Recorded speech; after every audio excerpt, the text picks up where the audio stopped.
30, 40 years that are just not good at what they do. And I really believe that, you know, when I was a kid, I wanted to be a rock star. I sang in bands. I did okay. I was all right. It wasn't what I was best at. And I played professionally in bands, and then I stopped for a while, and I took a space of like a couple years where I said, this time in my life is simply going to be about finding what I'm best at.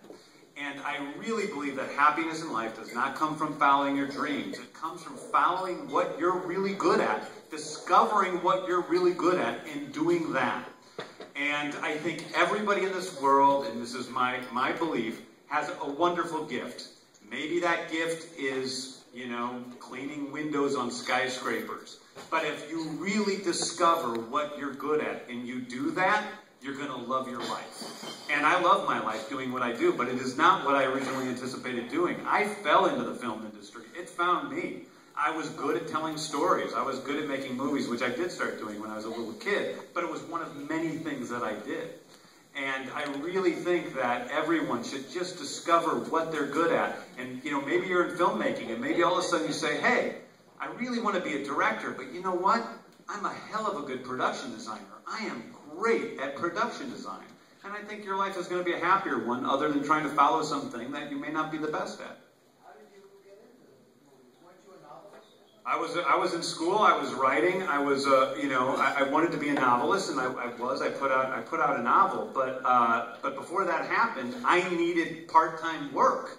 And somebody who I knew somebody who got me an interview with Lloyd Kaufman at Troma Studios, right near my house, my apartment. And I went in there and I interviewed for, honestly, what I thought was going to be like filing papers or, you know, working as an assistant doing prosthetic effects. Lloyd found out I was a writer, and he offered me $150 to write Romeo and Juliet, which I did. And I wrote it in 2 weeks, and then I came on board working for Troma for an exorbitant amount of money, as Lloyd would often say that I was getting paid a lot of money because I talked myself into more money than everybody else was getting paid, which wasn't really anything. It's $400 a week. And we started making this movie, Romeo and Juliet. And as soon as I was on the film set, even before, when we were in pre-production, I'm like, I felt at home for the first time in my entire life. I'm like, this is what I'm good at. It's directing movies and making movies and producing films.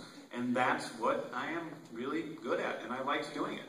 And I owe it all to this man right here, he's I told Ty yesterday, I said to Ty yesterday, and I said it to your daughter, when I had lunch with Lloyd's daughter, I'm like, Lloyd is the closest thing I have to a father in this film industry. And I love him, I really do. And he's been a great person in my life. He's helped me a lot, and I wouldn't have everything that I have without him. And even though he's a selfish bastard sometimes, he really did take me under his wing, and he's cared about me for, you know, since the moment I first came into that office. And I appreciate it. Well.